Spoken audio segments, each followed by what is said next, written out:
As I lay in bed, unable to move or scream, I felt a presence behind me. I tried to turn my head to see what it was, but my body remained frozen in place.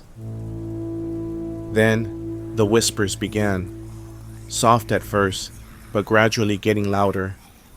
I could hear my name being repeated over and over, growing more frenzied with each repetition. Then, I felt a hand on my shoulder. I tried to shake it off, but it only gripped me tighter. Panic started to set in as the voice became more urgent. I tried to cry out for help, but no sound escaped my lips. Just when I thought things couldn't get any worse, I felt hot breath on the back of my neck. I could sense a figure right behind me, its face inches from mine. I could feel its malevolent energy emanating from its body. And I knew that whatever it wasn't human. I lay there helpless and terrified as the whispers continued. I didn't know how much longer I could take it, and I started to pray for the nightmare to end. Suddenly, the hand released me, and the voice went silent. I felt the presence retreat and let out a sigh of relief. I laid there, now able to move again, and realized that I was experiencing sleep paralysis. I feared going back to sleep. I was afraid that the presence would be back, and that next time it might not let me go so easily. I laid there hoping and praying that I would never experience sleep paralysis again.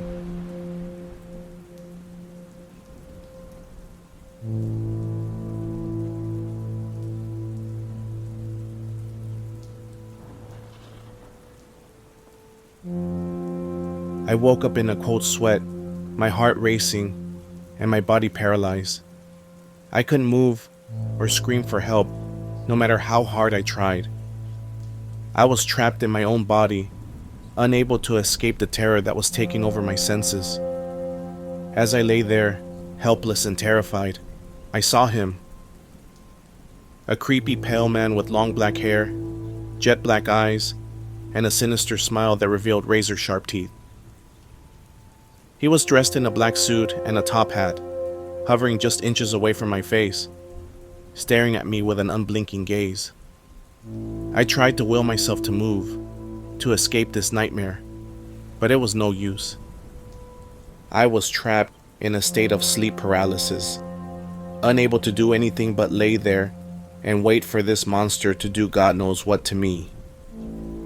The man reached out his hand, his long bony fingers and sharp black nails hovering inches away from my throat. I could feel his breath on my skin and the stench of death emanating from his mouth. I closed my eyes and prayed for it to be over, for this nightmare to end. But it didn't. Instead, the man leaned in closer, his sharp teeth bared and his black eyes glinting with malice.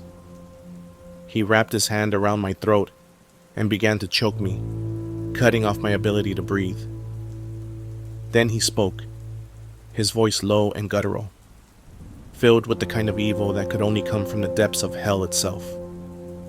"You can't escape me," he whispered, his breath hot on my skin. "I am the keeper of your nightmares, and I will haunt you until the end of time." And with that, he vanished into the darkness, leaving me alone in the cold embrace of sleep paralysis, haunted by the memory of his twisted face and the sound of his guttural voice. I knew then that I would never truly be able to escape him, and that he would always be there, waiting in the shadows to claim me once again.